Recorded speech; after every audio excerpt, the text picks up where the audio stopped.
9 जून 2025 की सुबह लगभग 7 बजे के आसपास एक ट्विटर पर एक ट्वीट किया गया था, जानकारी साझा की गई थी। मुख्यमंत्री थे, मैं उनका नाम नहीं लेना चाहती, वो संगमा वो लिखते हैं अपना नाम, या फिर जो टाइटल होगा वो लिखते हैं। और उनके पास ट्वीट पे जाता है कि राजा हत्याकांड में 7 दिनों के भीतर मेघालय पुलिस को बड़ी सफलता हाथ मिली। मध्य प्रदेश के रहने वाले 3 हमलावरों को गिरफ्तार कर लिया गया। महिला ने आत्मसमर्पण कर दिया है। एक अन्य को पकड़ने के लिए अभियान जारी है, काम जारी है। पुलिस अपने काम में लगातार प्रयास कर रही है। वो को गिरफ्तार करने के लिए पूरी कोशिश कर रही है। बहुत बढ़िया मेघालय पुलिस। बस ये ट्वीट करना था कि उसके बाद सोशल मीडिया पर एक तरह से कह सकते हैं कि भूचाल आ गया। उसके बाद सोशल मीडिया पर जैसे ही तूफान आ गया, हर कोई बस इसी ट्वीट के बारे में बातचीत करना शुरू कर देता है, क्योंकि एक लड़की जिसको तलाश करने के लिए पुलिस तमाम कोशिशें कर रही थी। एनएसडीआर मेघालय पुलिस, लोकल के लोग, पर्वतरोही तमाम और इंदौर के पुलिस के तमाम लोग भी कोशिश कर रहे थे। जिस लड़की की तलाश कर रहे थे वो जिंदा थी, और जिंदा जिस हाल में मिलती है कि वो जिस हाल में मिलती है वही उसका हाल अपने आप में कई तरह के सवाल खड़े कर रहा था। अब लोग सोशल मीडिया पर ये लिखने लगे कि सोनम बेवफा है। आज की इस कहानी के माध्यम से हम आपको यही समझाने की कोशिश कर रहे हैं कि वाकई सोनम क्या बेवफा थी कि नहीं थी। आज की जो सच्ची घटना मैं आपको सुनाने जा रही हूँ, ये सच्ची घटना जो ये जिला गाजीपुर का खाना लगता है, नंदगंज थाना क्षेत्र की है। और मैं बात कर रही हूँ क्षेत्र का एक ढाबा लगता है जिसका नाम है काशी चाय का जायका। काशी चाय के जाके पर 8 और 9 जून 2025 की रात लगभग 10 बजे के आसपास का वक्त रहा होगा कि जिसके बाल बिखरे हुए थे, जिसने टी शर्ट पहनी हुई थी और नीचे जींस पहनी हुई थी, बड़ी बदहवास हालत में मिलती है। परेशान सी थी, समझ नहीं पा रही थी कि आखिर करें तो क्या करें। ढाबे के सामने एक टीन शेड है, टीन शेड के बराबर में जाकर खड़ी हो जाती है। तभी उसकी नज़र एक छोटी सी दुकान पर पड़ती है। वहाँ पर चाय की दुकान का काम करने वाला होता है, और जो चाय वाला होता है उस लड़की वो उसके पास जाती है और जाकर कहती है कि बहन जी, वो जो चाय वाला होता है वो बोलता है कि बहन जी, मैं आपकी क्या मदद कर सकता हूँ, आपको कुछ हेल्प चाहिए, क्या बात है क्या नहीं। थोड़ी वो घबराई हुई थी, सब कुछ आई हुई थी। उस छोटू ने जाकर जैसे ही इस ढाबे मालिक जो होता है, उसका नाम साहिल यादव होता है, उसके पास जाता है, जाकर कहता है कि भैया एक लड़की है जो कि अकेली है, जिसने इस तरह के कपड़े पहने हुए हैं, बाल खुले हुए हैं, बिखरे हुए हैं, बड़ी बदहवास हालत में है, कुछ न कुछ दिक्कत परेशानी है, आपको देखना चाहिए, जाकर बात करनी चाहिए, जाइए उसके पास। तो मालिक ढाबे वाले जो होते हैं वो कहते हैं भला, वो कहते हैं ठीक है। फिर वो उस लड़की के पास पहुंचता है, उस लड़की से जाकर पूछता है कि मैं आपकी क्या मदद कर सकता हूं। तो जो वो खाना है आप खाना खा लीजिए, या आपको कुछ मदद चाहिए तो आप हमें बता सकते हैं। उस लड़की ने एक ही डिमांड की कि मुझे फ़ोन चाहिए, मुझे बात करनी है, अपने घर वालों से बात करनी है, क्या आप मेरी मदद कर सकते हैं। जैसे ही साहिल यादव ने ये बात सुनी वो थोड़ा सा घबराया, परेशान हुआ। उसने सोचा कि फिर उसे अपने घर परिवार, बहन बेटियों की याद आई। ये दिक्कत पसंद या फिर किसी के भी साथ हो सकती है, इसीलिए अपने अंदर उसने हिम्मत जुटाई, और हिम्मत जुटाते हुए अपनी मोबाइल निकालता है और उस लड़की के हाथ में थमा देता है। वो लड़की क्या बात कर रही थी, क्या नहीं कर रही थी, उस ढाबे के मालिक ने ये जानने की बिल्कुल कोशिश नहीं की, और ना ही छोटू ने जानने की कोशिश की। और वो जाकर थोड़ा दूर खड़े हो जाते हैं, फ़ोन पर बातचीत कर रही थी तो लगातार रोए चली जा रही थी, रोते रोते कुछ कहने की कोशिश कर रही थी। सामने फ़ोन पर कौन है पता नहीं, लेकिन कहा जाता है कि वो परिवार के लोगों से बातचीत कर रही थी। और जब बात ख़त्म हो जाती है तब उसका रोना बंद हो उसका रोना भी बंद नहीं होता। एक तरफ छोटू और एक तरफ उसका जो मालिक होता है ढाबा, वहाँ पर उसने अपने परिवार और फैमिली के साथ आई हुई थी। उस महिला पर, उस रोती हुई लड़की पर नज़र पड़ती है। तभी वो लड़की से बातचीत करने की कोशिश कर रहे थे और उसे शांत करा रहे थे कि बेटा शांत हो जाओ, क्या दिक्कत है, क्या परेशानी है, आप हमसे बताओ, हम आपकी मदद कर सकते हैं।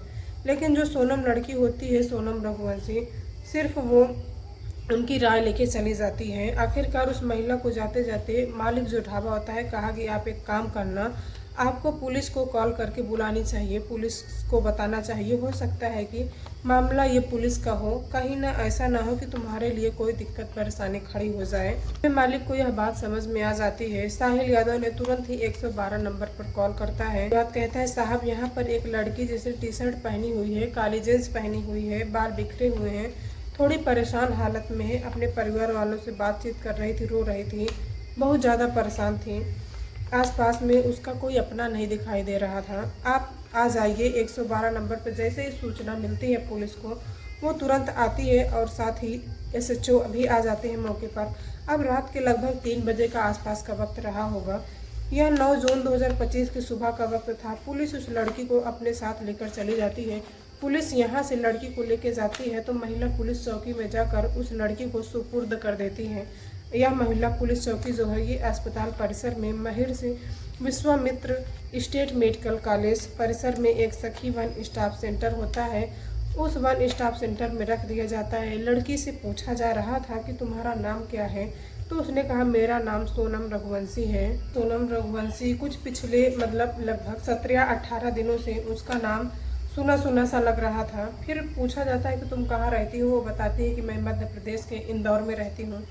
बस इतना था कि सुनने के बाद पुलिस के पैरों तले ज़मीन खिसक जाती है।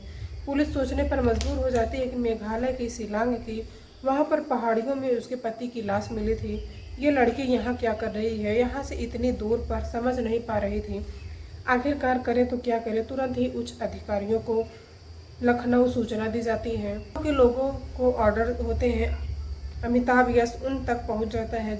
उनको पूरी कहानी अब तक जो भी हुआ, कैसे कैसे लड़की मिली, आखिरकार उन्होंने मेघालय पुलिस से संपर्क किया, साथ ही इंदौर पुलिस से संपर्क किया और बताया कि जिस लड़की को आप पिछले 17 दिनों से तलाश कर रहे हैं, दरअसल वो लड़की हमारे यहाँ पर है। आप आकर यहाँ बातचीत कर सकते हैं, मिल सकते हैं। बस मेघालय पुलिस को और साथ ही जो इंदौर की पुलिस को सूचना मिलती है। इसके बाद लड़की को और भी जानकारी जुटाई जाती है कि तुमने किस से बातचीत की है। यहाँ पर बात आती है तो लड़की अपने भाई गोविंद से बातचीत की है। गोविंद जोश के इंदौर में जाकर सीधा मेघालय के श्लोक में उन पहाड़ियों में अपनी बहन को लगातार तलाश कर रहा था। हालांकि पुलिस अब इस मामले में जांच पड़ताल कर रही थी, लेकिन एक गाइड ऐसा सामने आता है जो कि मामला ख्यात की जगह लगते हैं। वो बताता है कि 23 मई 2025 की सुबह 10 बजे के आसपास देखता है कि एक कपल के बारे में उसने जब सोशल मीडिया के माध्यम से पता चलता है तो जो लड़की है उसका नाम सोनम रघुवंशी है, उसके पति का नाम राजा रघुवंशी है। ये दोनों साथ थे और साथ में इनके जो है 3 जन और थे। वो 3 कौन थे, क्या बातें कर रहे थे, कोई इसको जानकारी नहीं थी, लेकिन इतना पता था कि वो तीनों भी हिंदी में ही बात कर रहे थे और हिंदी जो वो उसको आती थी वो बोल नहीं पाता था हिंदी। वहाँ का आदमी अंग्रेज़ी जानता था या फिर अपनी लोकल भाषा शायद उसको जानता था। उसने कहा कि मैं सेवाएं दे सकता हूँ, मैं आपकी मदद कर सकता हूँ, आपको कहाँ घूमना है आप मेरे साथ चल सकते हैं। अल्बर्ट पेड़ इतनी भी बातें उन लोगों ने साफ इनकार कर दिया कि हम आपको अपने साथ लेकर नहीं जाना चाहते। तो उन्हें एक दूसरा था वंशाई, एक गाइड होता है, उससे मदद मांगते हैं, कहते हैं हमें घूमना है। पहले वाले को रिजेक्ट कर देते हैं और दूसरे गाइड को अपने साथ लेके जाते हैं, लेकिन जब ये स्थिति हो जाती है तो अचानक से गायब हो जाते हैं। अब इस मामले में पुलिस को भी ये सब बातें याद आती हैं। तो सोशल मीडिया पर जब ये सब चीज़ें लगातार चल रही थी तभी मेघालय के DGP नाम सीसा उनको मैसेज दिया जाता है, बताया जाता है कि मध्य प्रदेश के 3 लोगों को पकड़ा गया है, साथ ही महिला को भी हिरासत में ले लिया गया है। पुलिस ने यह दावा किया कि जो रघुवंशी राजा की हत्या हुई है, उसका कत्ल हुआ है, उसमें उस लड़की का पूरा रोल है और उसने लोगों को हायर किया और हायर करने के बाद अपनी पति की हत्या करवा दी।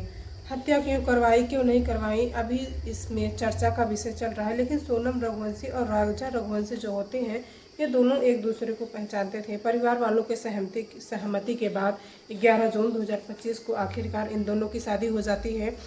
लड़की यह फैसला लेती है कि हनीमून मनाने के लिए हम कहीं दूर चलते हैं। इसके लिए पहले कश्मीर का प्लान था, लेकिन कश्मीर के आतंकवादी घटना होने के कारण वहाँ पर प्रोग्राम कैंसिल हो जाता है। इसके बाद तय करते हैं कि क्यों ना हम माँ कामाख्या देवी मंदिर के दर्शन करने जाएंगे। इसके लिए गुवाहाटी जाना पड़ेगा और गुवाहाटी से सीधा शिलांग की तरफ चले जाते हैं। शिलांग की जो घाटियाँ हैं, वहाँ की जो वादियाँ हैं वो देखेंगे, हनीमून का लुत्फ लिया जाएगा।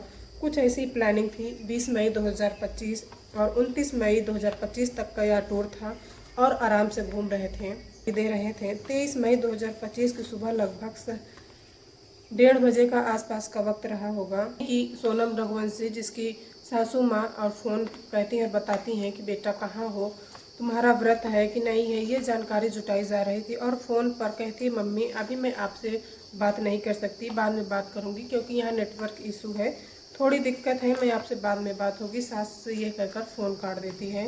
इसके बाद उसका ऐसा संपर्क टूटता है कि कोई बातचीत नहीं होती, घर वाले परेशान हो जाते हैं।